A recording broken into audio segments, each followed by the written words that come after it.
الحمد لله نحمده ونستعينه ونستغفره ونؤمن به ونتوكل عليه ونعوذ بالله من شرور أنفسنا ومن سيئات أعمالنا من يهده الله فلا مضل له ومن يضلل فلا هادي له ونشهد أن لا إله إلا الله وحده لا شريك له ونشهد أن سيدنا ومولانا محمدا عبده ورسوله صلى الله عليه وعلى آله وأصحابه وسلم تسليما كثيرا كثيرا أما بعد فأعوذ بالله من الشيطان الرجيم بسم الله الرحمن الرحيم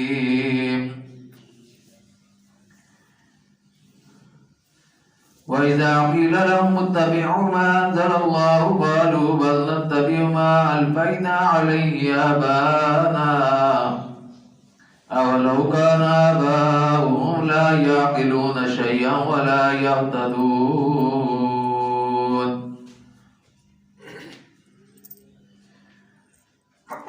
قابل احترام بزرگوں عزیز ساتھیوں السلام علیکم ورحمۃ اللہ وبرکاتہ.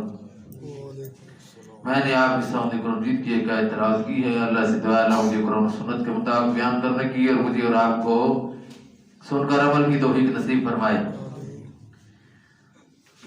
اللہ نے فرمایا کہ جب انہیں کہا جاتا ہے کہ اس چیز کی پیروی کرو جو اللہ نے نازل کی ہے، اس کی اتباع کرو، تو کہتے ہیں ہم تو پیروی کریں گے اس طریقے کی جس پر ہم نے اپنے باپ دادا کو پایا ہے. فرمایا اگر ان کے باپ دادا علم بھی نہ رکھتے ہوں، عقل بھی نہ رکھتے ہوں، پھر بھی انہیں کی پیروی کریں گے.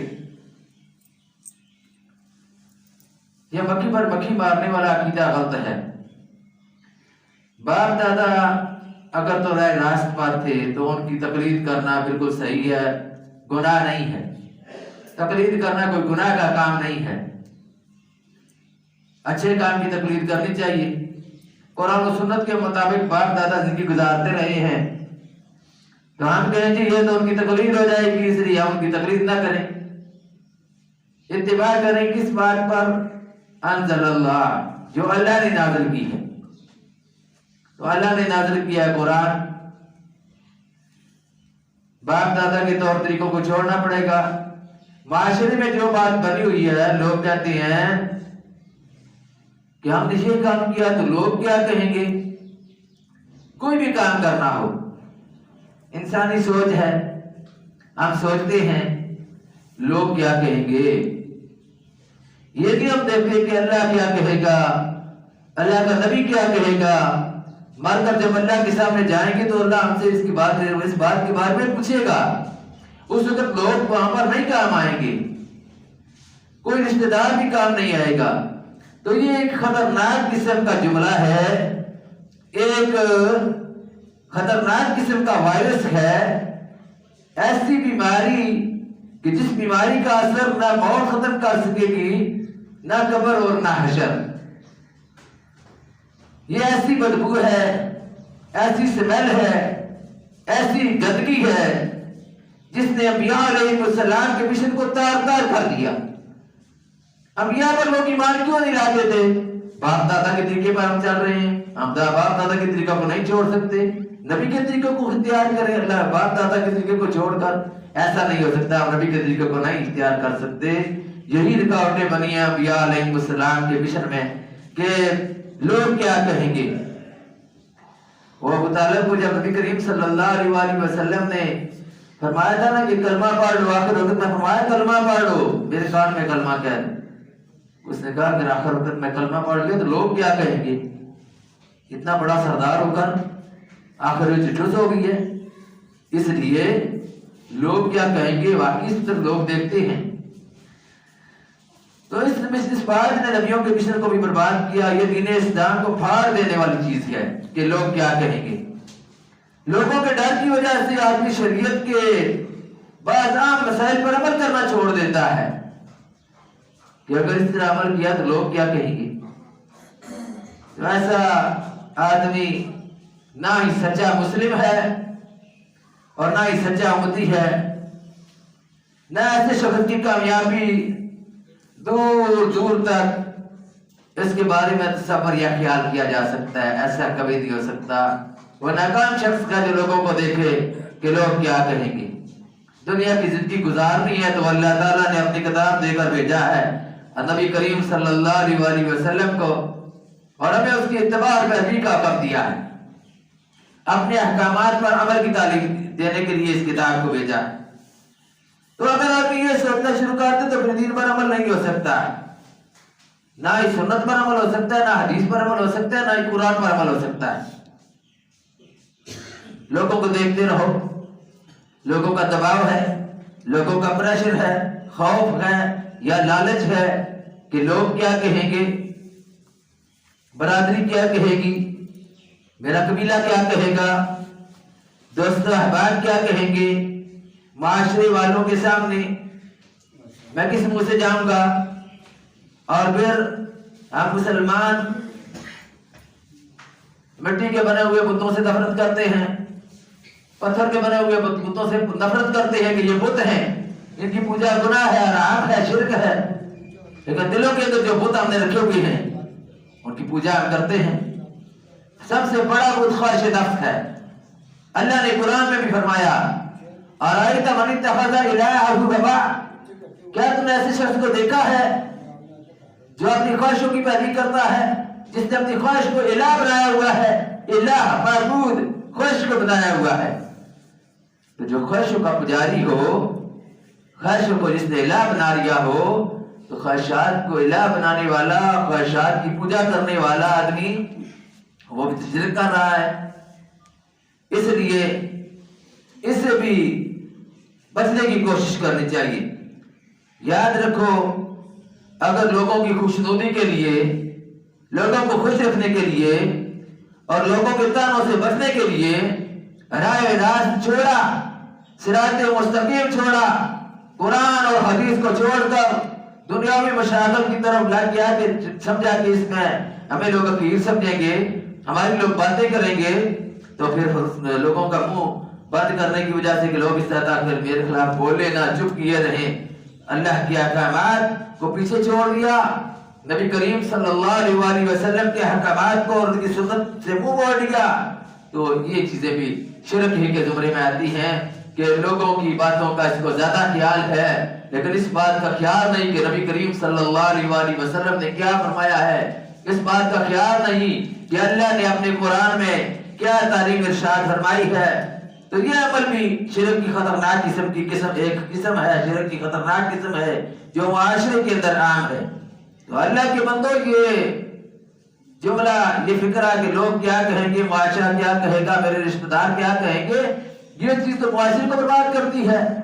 اللہ نے قرآن مجید میں یہ بات فرمائی ہے، 8 چیزوں کا نام لے کر اللہ نے فرمایا کہ یہ جو 8 چیزیں ہیں نا، اگر یہ تم کو پیاری ہیں، تم ان کو دیکھو گے کہ یہ کیا کہیں گے، قُلْ إِنْ كَانَ آبَاؤُكُمْ، کیا یہ کر تمہارے باپ دادا، وَأَبْنَاؤُكُمْ اور تمہارے بیٹے، وَإِخْوَانُكُمْ اور تمہارے بھائی، وَأَزْوَاجُكُمْ اور تمہاری بیویاں، وَعَشِيرَتُكُمْ اور تمہارے خاندان قبیلے، تمہاری برادریاں، وَعَشِيرَتُكُمْ وَأَمْوَالٌ اقْتَرَفْتُمُوهَا اور تمہارے مال جو تم کو بڑے پسندیدہ ہے، جو تم کماتے ہو، وَأَمْوَالٌ اقْتَرَفْتُمُوهَا وَتِجَارَةٌ تَخْشَوْنَ كَسَادَهَا اور تمہاری تجارتیں جن کے ماند بڑھنے کا تم کو خطرہ ہے، جن کے نقصانات کا تم کو خطرہ ہے، وَتِجَارَةٌ تَخْشَوْنَ كَسَادَهَا وَمَسَاكِنُ تَرْضَوْنَهَا تمہاری رہائشگاہیں، بنگلے، کوٹھیاں وغیرہ جو تم کو بڑی دل پسند ہیں، مساکن ترضونها بڑی پسندیدہ ہیں، احب علیکم من اللہ ورسولہ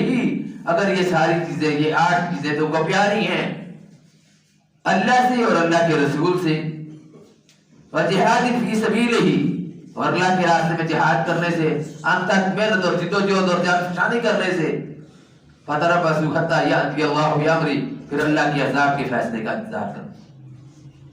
یہاں پر یہ بات فرما دی گئی ہے کہ یہ نہیں کہنا کہ یہ کیا کہیں گے جن 8 کا نام دیا ہے، یہ کیا کہیں گے، یہ کیا کہیں گے، دادا کیا کہے گا، بابا کیا کہے گا، بیٹا کیا کہے گا، بیوی کیا کہے گی، ماما چاچا دادا کیا کہیں گے، نہیں، جو مرضی کہیں